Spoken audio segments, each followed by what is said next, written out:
Welcome to the Robin King Lifestyle Channel, ladies. Let's talk. We're gonna do some makeup. I'm not gonna really talk you through the products.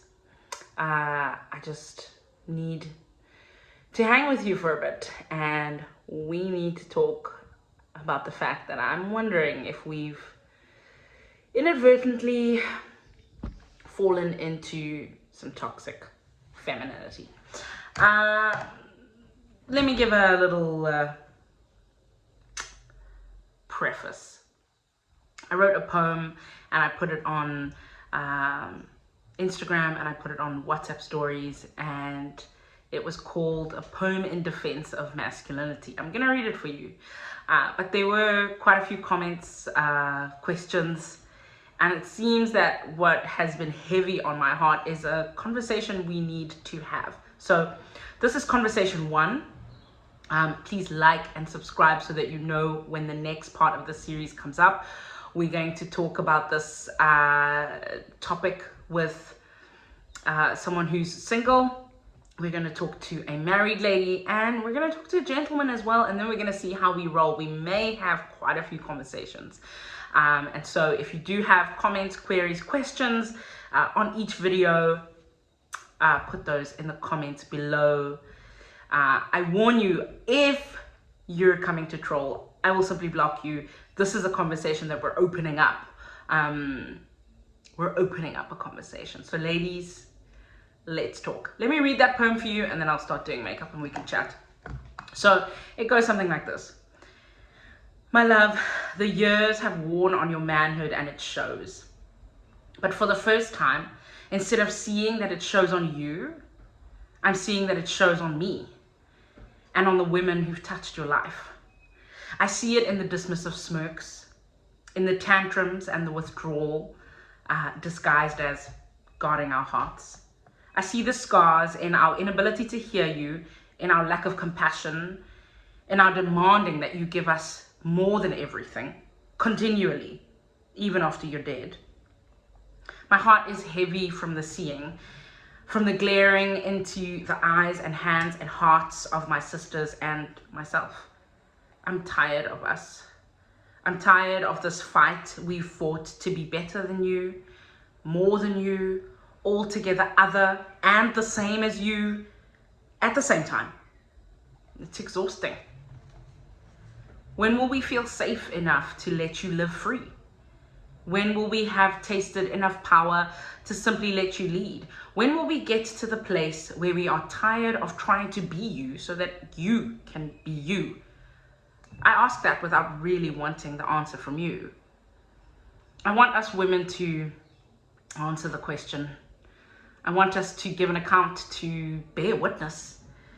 But as for you, I want you to know that I see, that I hear, that I'm grieved. And while that may not be enough, that is what I have to give for now. And so, yes, it's a poem to men, and yes, this conversation is about that. It's opening up the conversation. But really, ladies, it's a conversation for us. It's a conversation for us to have that I believe has resonated with many of us. And some of us, though, are wondering, where did this come from? So, we have been through a number of, I would say, social, pop culture kind of movements that have shaped the way we see men, that have shaped the way we understand them in relation to us. And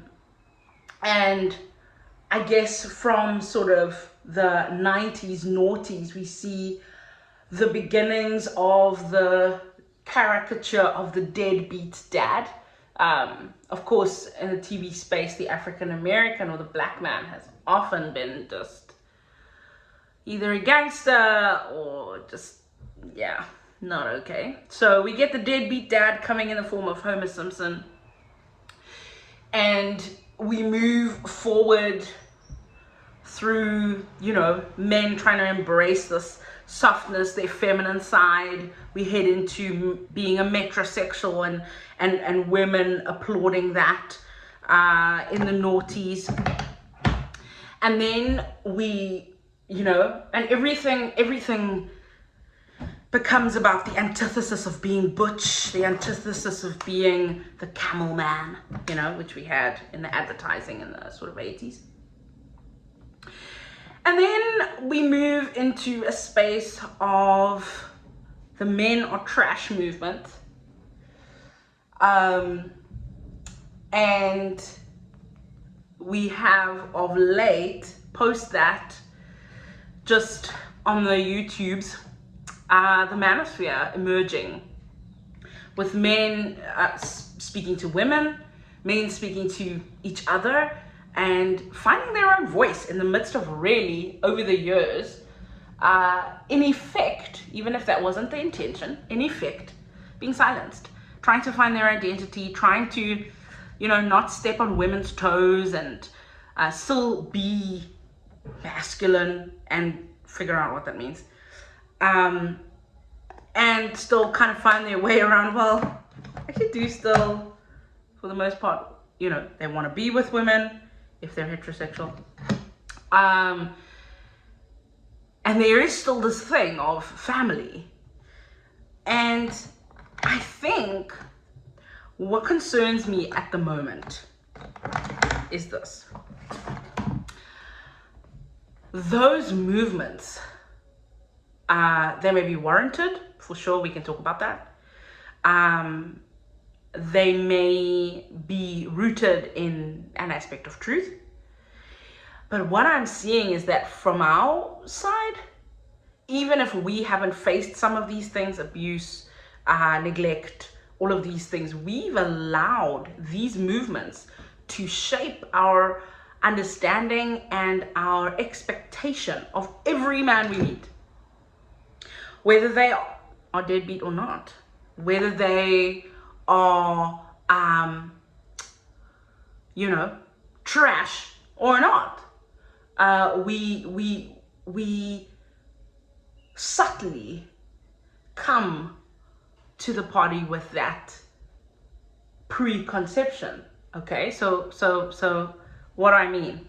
Well, if underneath it all, I believe that men are trash, if underneath it all, I believe that actually every dad is a deadbeat dad, in my relating to men, I am wearing a filter and I'm seeing all that they do in light of that which I believe.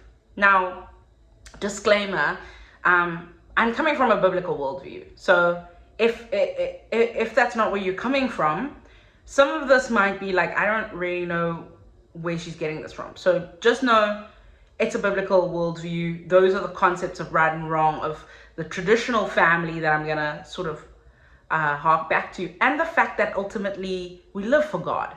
Like that's actually who we live for. So note that is the point of view, and the ultimate point of view that we are image bearers. Men are image bearers of God. Women are image bearers of God. And so when we mistreat each other, however subtly, we are mistreating people who are made in the image of God. And that is what I'm taking issue with. And I'm taking issue with it because I'm seeing that it's not just playing itself out in the, how do I put this? In the massive movements, like very valid movements, like Me Too, or, this must stop, or, in South Africa, gender-based violence campaigns. It's not taking place just in those spaces, but it is in the normal, sweet, little lady spaces that we have become cruel. We've become cruel in our expectations of men, whether it's in singleness and how we expect them to pursue us and what it takes for them to be in our world, or simply how we deal with them in friendship. It's in the workplace of what we think we have the right to or how we think we have the right to treat them based on the fact that we may have been marginalized or may still be marginalized in the workplace. But does that justify cruelty? And I think what concerns me is that we're not seeing it as cruelty. We're seeing it as, well, you know, it's Homer Simpson. What does he deserve? Like, how does he deserve to really be treated? Like, it's Homer. You know, it's the guy, the men are trash guy. It's the wife beater. Like, the innocent guy is just the same as the deadbeat dad. This is where we at. And I think I'm taking issue because I don't know that we realize that this is where we at. That the random innocent guy somehow in the psyche of women gets treated like he's already unsafe. He hasn't proven himself to be unsafe. He's already unsafe. He hasn't proven himself to be domineering, but in my stance towards him and how I treat him, he's already domineering. In my interpretation of how he conducts himself in the workplace, we're in a power struggle already, even if he's not doing that. It's become okay to just treat men in that caricature. And I would say, if we talk about race relations globally, but let's take South Africa from where I'm recording this.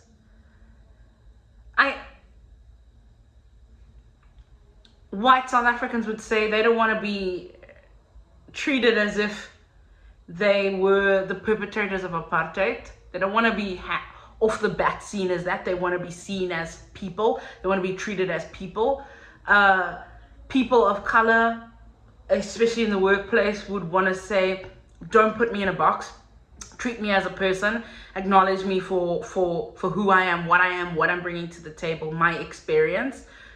Treat me as a person, not according to the color of my skin or my accent or my lack thereof. And I think we understand that. We understand that when it comes to the race conversation. We get it. You get what I'm saying. But I think we don't get it when we talk about men and women.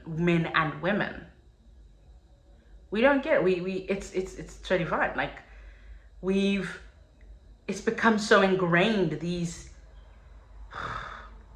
I want to call them false identities. These false identities have become so ingrained and so reinforced. The marketing campaign has been so effective on how awful men are that I think, and I'm wondering, and this is why I want to have this conversation. Have we decided that they've lost the right to get a clean slate at the start and to not be vilified after the first mistake they make, or the mistake we think they're going to make in 2 seconds time?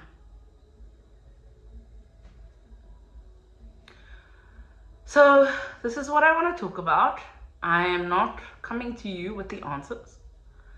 I am coming to you to say that I want us to be careful. I'm coming to you to say I want us to talk about this so that we can change our trajectory. Because right now, sometimes we look a little crazy. You know, we want men to be strong, but don't be too strong. I want you to be vulnerable and show your softness, but don't be too soft, because that makes me uncomfortable.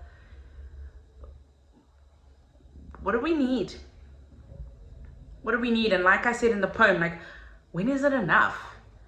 And actually, if you're a Bible believing Christian, where is your identity?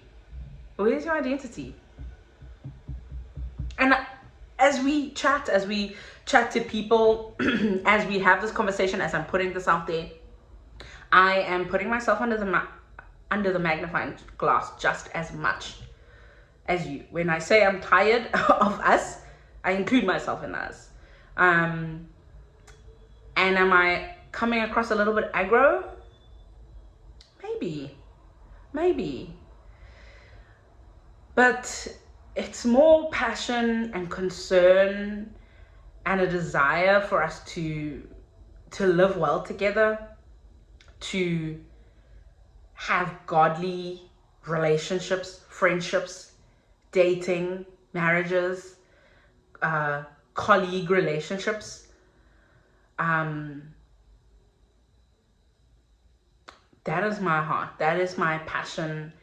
And I guess I'm bringing the clarion call because I don't know if anybody's talking about this.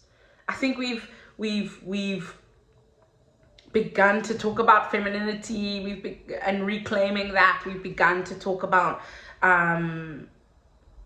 we have the camps, feminists versus non-feminists. But are we talking about just normal people trying to find a way forward where these things have actually crept into us so deep that we become a little bit cruel? So as I said, like and subscribe, click that bell icon so that you know when the next video comes up, and let's continue this conversation. It will continue as long as we feel we need to, as long as you'll have me, as long as you bring the questions and share your valid concerns. And let's try and find a way forward.